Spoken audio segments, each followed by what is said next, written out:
Hi, welcome to this week's Mindset video. This is an exciting week. You guys have covered so much so far. This week we've already gotten to the letter L in the alphabet. Your child is likely counting very high up, perhaps even all the way to 100. We've covered so many fine motor skills, social emotional skills. Your child has engaged with concepts ranging from science to history to art. They're learning about themselves. They're learning about the world. You have accomplished so much so far. So I want to take a moment to congratulate you on that. You should take a minute to just acknowledge that, congratulate your child, congratulate yourself.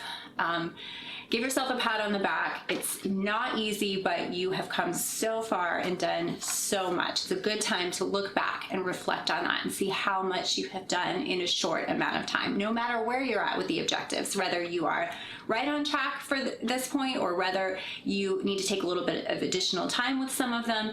And I'll talk a little bit about how that's completely to be expected and no reason for alarm if you haven't checked off all the objectives that the course has taken you through so far. So first, again, all the way up to counting to 100 this week. Usually children see that as a real milestone and love to celebrate that achievement. You should also really, if you haven't already, come up with your own system for documenting all the learning that your child is doing, which can seem very overwhelming, especially at this age, because learning moments aren't necessarily stereotypical, sit down, do a worksheet type of thing with a preschooler. Sometimes it's just you've had a great conversation in the car. Maybe your child has asked you a question about rainbows and you Googled some information about it and you guys had a little chat about it in the car or something. Well, that's a real learning moment. And so you should try to come up with whatever system works for you, whether it's a digital one or on paper, to record those little moments that happen throughout the day that you might otherwise forget about. Because if you don't record them, you do forget about them. And then you don't always have that opportunity to look back and to recognize all of the learning that your child is actually doing. It's really important for motivation, not only for you, but just so that you can see how much your child is growing. You know, we watch them grow on a day-to-day basis, and sometimes it's hard to recognize just how much they are learning and progressing. So, you know, whether you sit down at the end of the day and journal, you know, what happened that day, whether you use the voice recorder on your phone and take little notes of these moments as they happen, however it is that works for you, I do highly encourage that you find a method that works for recording the learning activities that you're doing with your child, including those little moments that might otherwise just slip through and get forgotten. So going back to my comment about, you know, whether you have checked off all the boxes, you know, I talk a lot about that and how it's really not about checking off our to-do list every day. It's about engaging with your child and progressing from where they're at and building this learning relationship with them. So, you know, at any age with children, but especially when they're really young like this, there is such a wide range of what is considered developmentally appropriate or on track, especially with certain categories of activities, like for instance, the fine motor skills or the social emotional learning. There may be children who seem to be so far ahead of other children in these areas, and yet they're both developmentally on track.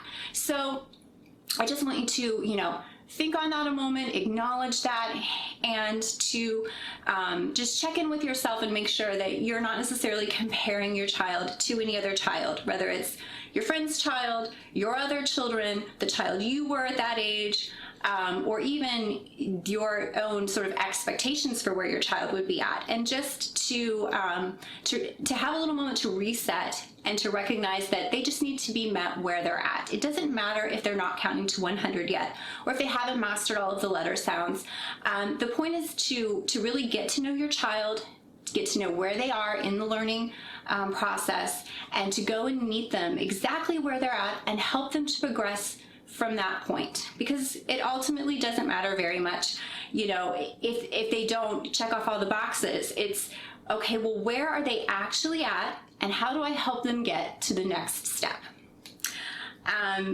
You might also at this point be feeling a little bit burned out. Maybe the routine is getting a bit dull for you and your child.